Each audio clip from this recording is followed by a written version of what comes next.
So this is my control center project I've been working on, and this is so you can measure your voltage. So this would be like in an RV, and so this is where you would measure your voltage.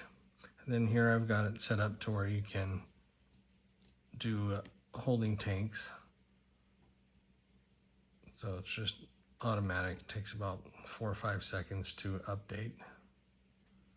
But you can see we can go 1/3, 2/3 full, and of course empty. And then over here we have buttons to, like if we want to control electric awning, we can reverse the polarity. As long as I'm holding the button, it would go out. When I let go of the button, it stops running, then in or out. This would be out, just showing that this reverses polarity. And then same thing for like we had a slide out. And then we have lights. So I don't have these hooked up. You could do a water pump too. I'll eventually get those hooked up to demonstrate, but just for this video here, you can see we can turn on and off a light that latches on, or I can have a remote button to turn it on and off. This is a module, so I can make a phone app. I haven't gotten real far with that, but I've done a little bit. And so today we're going to talk about this portion here. I figured we start with this. I think I made a video on a latching relay already, but we'll do this and then we'll move on to some of these other things, how those got built. So the display I'm using is called a Nextion, and I tried a couple different ones. They both were pretty frustrating to get started with, not knowing anything about doing this type of project. And now I'm pretty good with it. This is going to be just some simple things. It's not going to be everything that a Nextion can do, but we're going to do a demo display with some of these buttons and the monitor and the voltage, and show you how to do the text, how I did it with this. And so far I'm pretty happy with it. Maybe I'll do something different with the buttons later on when I learn a little bit more. But that's what this video is going to be about, is just the Nextion portion of it. So here I've got loaded in the actual control center project. And see, if I go to the debug, we can kind of look at it, what it's going to look like on the screen without that extra text being in there. And then you can just kind of see when I press the button, it changes colors and it sends codes.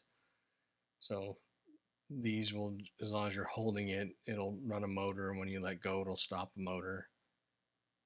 So these 4 colored buttons work a little bit differently than the light and the water pump buttons, but they still change colors when you press them. So you can see here what you actually type in for the code, but it's going to send out those numbers. So it converts all that. So I'm just showing you little examples of where you put in the touch press event and the touch release event. So like on the main button to turn on a light, we're actually going to send the code when we release the button. So once you get your Nextion editor loaded, you'll go to new, name your file. This one's going to be Next Demo is what I'm naming it. I have one in there already, so I had to do this a few times to get this video done. You save it, and then it's going to ask you which Nextion do you have. So you have to know the exact number. It's in on the back, top right there. And you can see this is the one that I'm using. So we select that one. When we hit OK, then it's going to ask us what orientation we want it in. So I'm using 180 because I want the wires to come out to the right. So that's why I'm using 180 instead of 0 horizontal. So once we have that saved in there, it loads up the editor. And you can see there's a blank background. And I'm clicking on it just so I could see, what do I have? I have 800 by 400. So 800 wide by 480 tall. So if I want to put some text on there, you press the text and you get a rectangle out there. Make sure you're clicked in the rectangle. So I want to put some text in there and I don't have any fonts. So if you look on the left there, the font is empty. So we hit tools and generate a font. We'll just take whatever it gives us here just to demo how to make a font. We got to give it a name. I used to do it number 1, but the ID is going to be 0. So I started learning, let's name it 0 so they match up. So the first one is Nextion 0. We're going to generate the font, it adds it, ID is 0. Okay, so make sure you're clicked in the box and not the background. Now I can change the font and the text. So the text I want to put in there is more than 10 spaces long, so I changed it to 13. And then I can type in some text.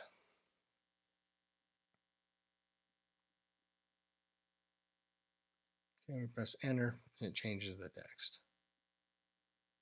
So let's say you don't like that text. You want to put something else in there. We go to tools, font generator. We're going to pick a bigger one this time, 32. And then just check, whatever font you like. We'll make this one bold. We'll give it a name. This time we're going to name it 1, Nextion 1. So it matches with the ID 1. I'm going to save it. I'm going to overwrite it. I had one saved in there with the same name previously, but we just overwrite it. Now we have this one. So I'll make sure you're clicked in the box and we can change the font to 1, press enter, and you can see that the font changed. So now the font's much bigger than the box we have there. So let's change the width of the box. So I'm going to use 200 because when I want to go center it, I can do math to try to figure out how to center it. So we have 800 width. So 200 minus that is 600. Divide that by 2. We have 300. We're going to place it at 300. So right now it's probably pretty close. It says 305. Let's put that at 300. That's probably pretty close to center. And if we want to change the height of it, get it more towards the top, I changed it from 50, whatever it was, to 30. Then we can change the colors. So right now I'm going to change the color of the background. So instead of white, we're just going to make it this lightish bluish color.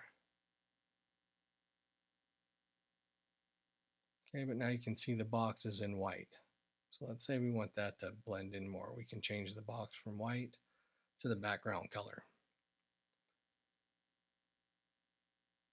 Then if I want to change the color of the text, make sure you're in the box. DCO is black. We're going to change it. We'll just make it blue. Then you can see the color changes of the text. So the next thing, I want to put a box in there for where we're going to measure the voltage. That's xfloat. So we want that display to be larger, so we're going to change the size of it. We do that with W and H, width and height. Make it 200 by 100. Gives us a little bit bigger box. So now I'm just kind of copying where it was at on the control panel project. It's 20 by 20 for your X and Y. A few other things we probably need to check or change. First, we need to get a new font because I want a bigger number in there. So we're going to change the height to 96. We'll make it bold, and then we'll call this one Nextion 2. So it'll match the ID 2. So we generate the font, save it, and we'll add it to our choices over there.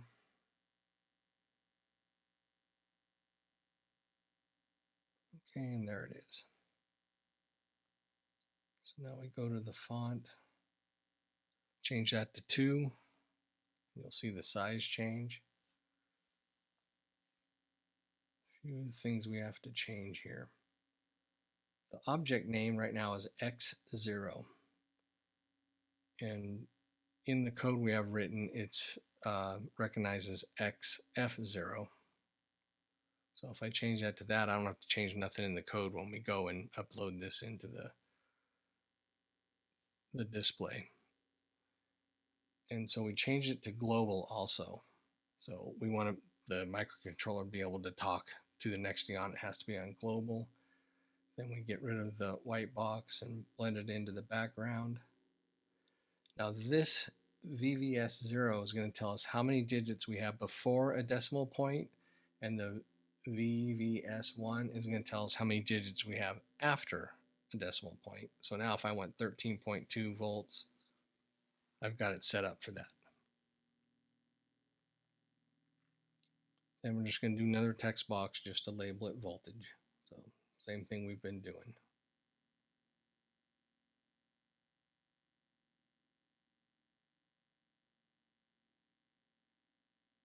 Voltage, we can change the colors. You can drag it into place.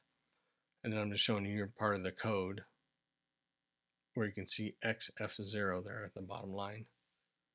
So that part of the code is going to communicate with that part of the Nextion. Now, if we drag in a progress bar, that's where our holding tanks are going to get monitored from. So we got to change the object name because in the code it's not known as J0, it's known as JFresh. So you can see in the code JFresh. Once again, so that part of the code knows to communicate with that particular section of the Nextion. This will also have to be global, so the microcontroller can communicate with that part of it.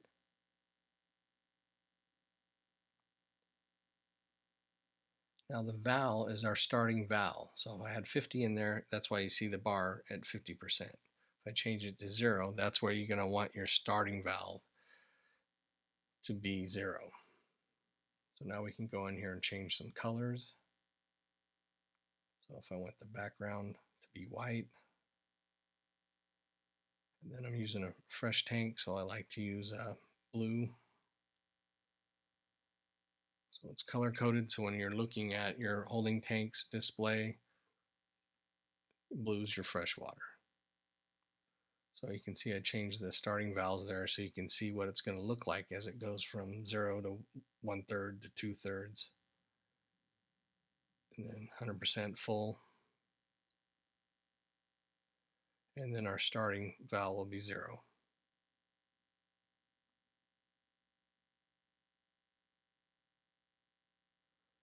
So here once again I'm just copying what I had in the control center project on where to place it. You can also drag it. So now let's say I want to do it for a black tank. I can just change the color to black.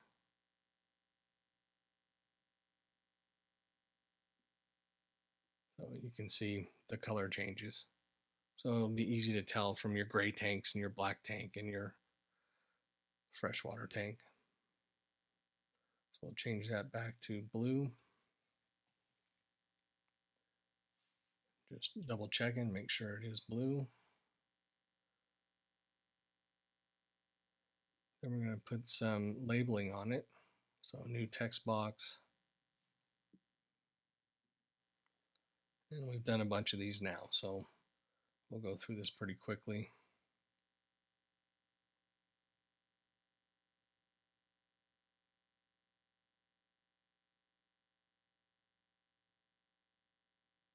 So background color doesn't match. This is a few attempts into making this video. Here's another way to change the colors. So if you click on the background, you can see what the color is.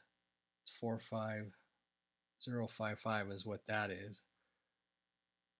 But if I click in that box, that's the same color as the background. It's 49151. So if I click in the box with the wrong color and it's not in the list here, I can just type it in.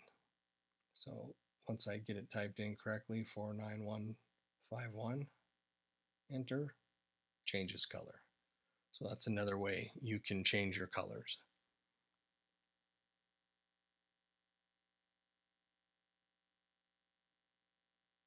So now we're going to drag in another text box.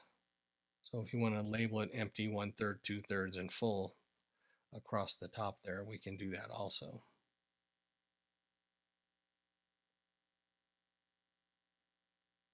So the text we're going to change to F. This should be E on this particular position here. But for this demo, it's not that important. F would go on the right side. E would go on the left side.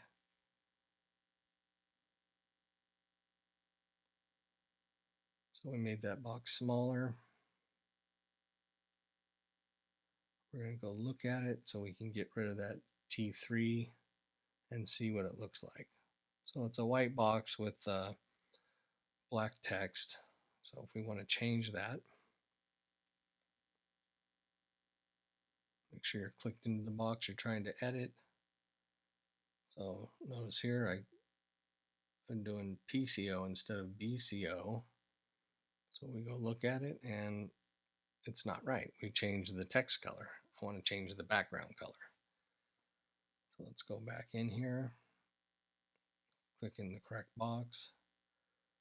The text we want in black and the background color we want the same as the rest. This time it's in the drop down menu. I can choose it.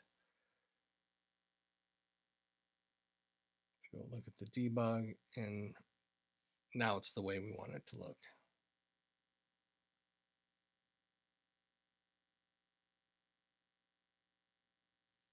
And then you can just go along and get your, you can see where I have T9, T10, T11, T12, and go across that way to get your different values.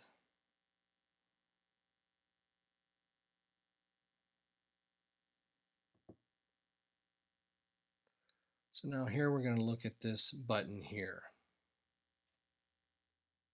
And there's some things I changed about this when editing this video, I realized.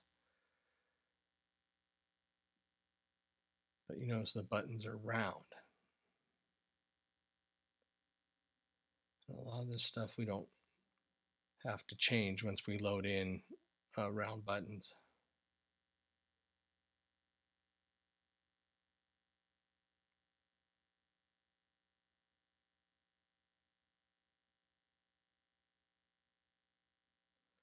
Okay, so back to the demo page. We're going to add a button. And we get another rectangle box. So when I first started doing this, they were squares. And I just don't like the way they look, having a square button like that. And it took a long time to figure out how to load a round button in here. The AI was having me go to these different websites to try to generate a round button, and eventually it was able to make them for me. And I liked the way they turned out. I was able to tell them what color to make it. It had a hard time getting the text in the center of the buttons. That took quite a while, but now they're okay. I mean, I could probably make them even better, but I'm happier with a round button. So we're just going to add in two buttons. We have ID 0, ID 1. Notice that we're under picture. We're not under fonts right now. So STA, you make it image instead of solid. That's how we're going to get that picture to load into that spot.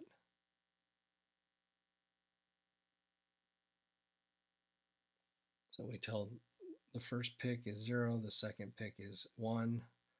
You can see some text in the background there, muddying up our text. And so we go in there and find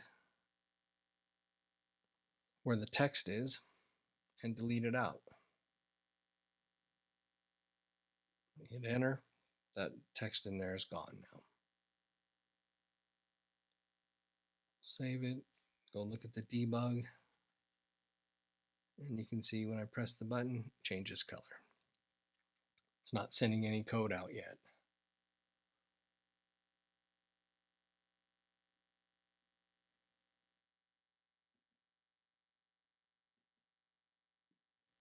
Okay, object name is B0, that can stay.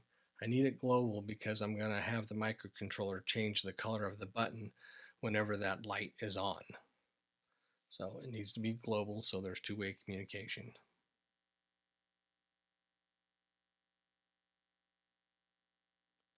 Now I changed these, but I don't know that I needed to. I think this is overwritten by the fact that we're using a picture. So I'm just copying what I had in the control center project. But as I was editing this, looking at it, I'm not sure that that is important at this point. It might have been for a code that we're going to write in here, but then later on I eliminated it. But we're going to go through that anyways. So now I'm just copying the placement. You can always drag and drop it. That's the size that the button is now. Now our touch press event, which I probably at this point don't need anything in here.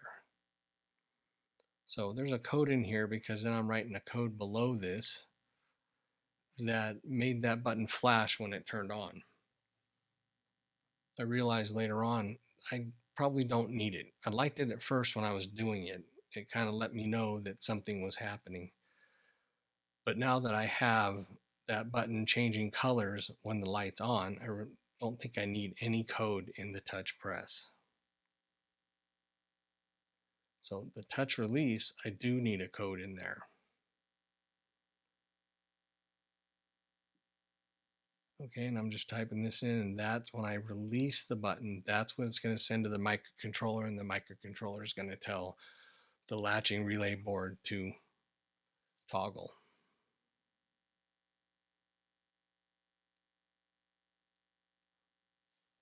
So that code there, like I said, was going to make that button flash. So I saved it. I tried to put it into debug, but it wouldn't compile. And that's why I'm going to show you how easy it is just to mess up a code.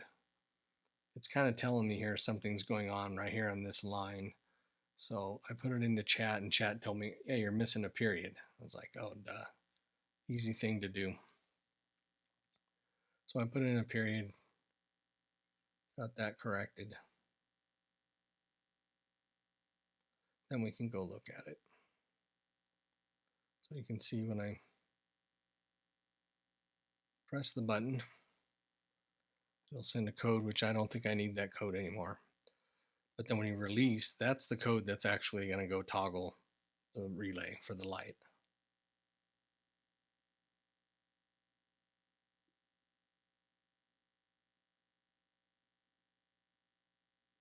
Okay, so after this, I deleted all that code and went and tested it, and it worked fine.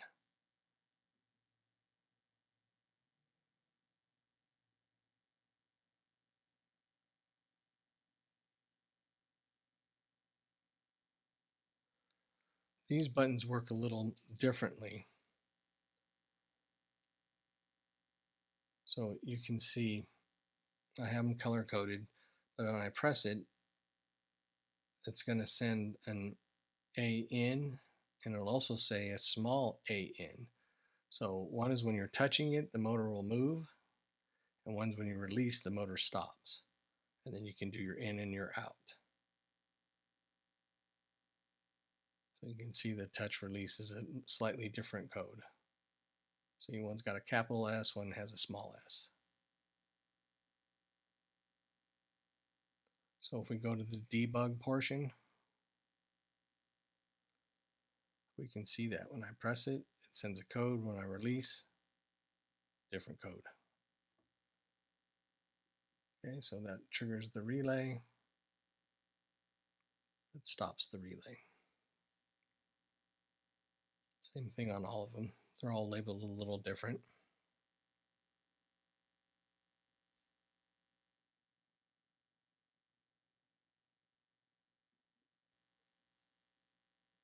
Now, if I want to load this into the Nextion, you go to TFT, File Output. That's going to send it to the C drive. Then I used to have a module that I connected to the computer and to the Nextion, and it was a pain in the butt to get it to load that way.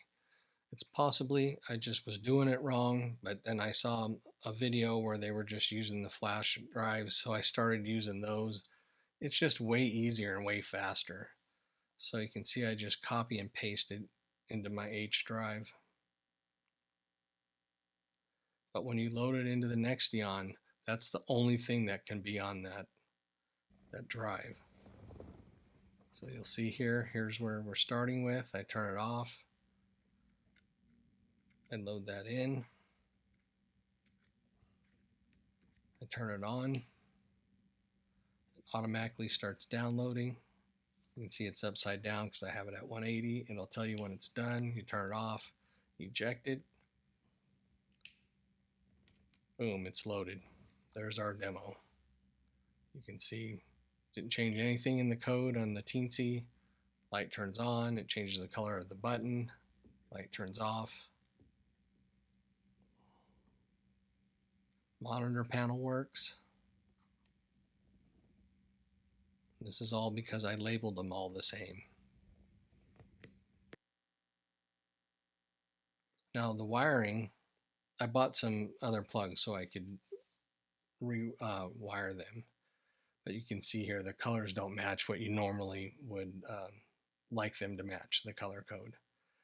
But it doesn't matter. I changed them on the other end. So when I look at it, and you'll have ground, your receive, your transmit, and your 5 volt. So the Nextion works on 5 volt. And the teensy runs on 3 volt. So this part took forever to figure out until ChatGPT told me how to do this. And you need a level shifter because the Nextion is a 5 volt and the teensy is a 3 volt. So by using this module here, it allows the two to actually communicate with each other. So you can see the wiring there, and you have high voltage, low voltage. So low voltage goes to your 3 volt, the high voltage goes to your 5 volt. Your grounds just go both to ground. Then you have your TX and your RX that just go straight through. And it took a long time to make this Nextion work because I didn't know about this part. This was a big learning experience for me. And then once Chat told me to do it and I understood what it was talking about, I got this module, everything started working. But it was a long time waiting to figure that out, trying to make this thing work.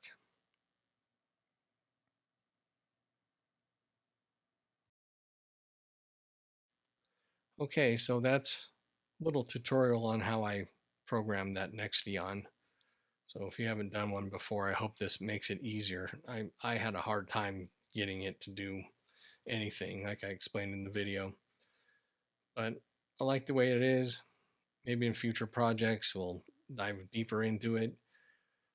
That's going to be the first video of this series. I'm going to do all the other little components. We'll do them one at a time. And so thanks for watching, and we'll see you next time.